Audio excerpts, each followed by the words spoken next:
രേണു സുധി അങ്ങനെ ഈ സീസണിൽ ഭയങ്കരമായിട്ടുള്ള ഇമ്പാക്റ്റ് ഉണ്ടാക്കിയിട്ടുള്ള ഒരു കണ്ടസ്റ്റന്റ് ഒന്നും അല്ല. പലപ്പോഴും സംസാരിക്കാനായിട്ടുള്ള അവസരമൊക്കെ കിട്ടുന്ന സമയത്ത് രണ്ടോ മൂന്നോ വരിയിൽ പറഞ്ഞ് അവസാനിപ്പിച്ചു പോകുന്ന ആളാണ്. ഇന്നലത്തെ ജയിൽ നോമിനേഷനിൽ രേണു സുധി പക്ഷെ പറഞ്ഞത് കറക്റ്റ് പോയിന്റ് ആയിരുന്നു.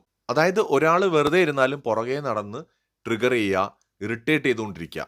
അത് ഭയങ്കരമായിട്ട് ചെയ്യുന്ന ഒരാളാണ് അക്ബർ. അതുകൊണ്ട് അക്ബറിന്റെ പേര് പറയുന്നു എന്നാണ് രേണു സുധി പറഞ്ഞത്.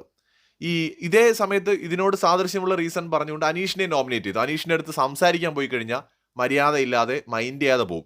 അനീഷിന് തോന്നിയാലേ പറയുള്ളൂ. അനീഷിന് തോന്നുമ്പോൾ അല്ലെങ്കിൽ അനീഷ് ചോദിക്കുമ്പോൾ നമ്മൾ മറുപടി പറയണം.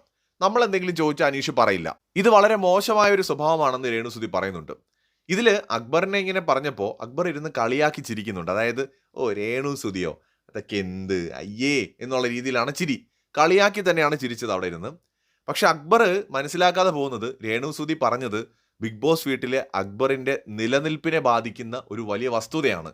അക്ബർ എന്ന് പറയുന്ന മൾട്ടി ടാലന്റഡ് ആയിട്ടുള്ള മനുഷ്യന്റെ ഗെയിമിനെ കുപ്പത്തൊട്ടിയിൽ കൊണ്ടിടുന്നത് അക്ബറിന്റെ ഈ ഇറിറ്റേറ്റിംഗ് ബിഹേവിയറും പുറകെ നടന്നുകൊണ്ടുള്ള അനാവശ്യമായിട്ടുള്ള ബുള്ളിയിങ്ങിന് സമാനമായിട്ടുള്ള ഈ പ്രൊവോക്കിംഗ് സ്ട്രാറ്റജിയുമാണ്. ഉള്ളത് ന്യായം, സത്യം, അത് ആര് പറഞ്ഞാലും ഒന്ന് ചെവി കൊടുക്കുന്ന നല്ലതാണ്, പരിഹസിച്ച് പുച്ഛിച്ച് കളയുന്നതിന് പകരം.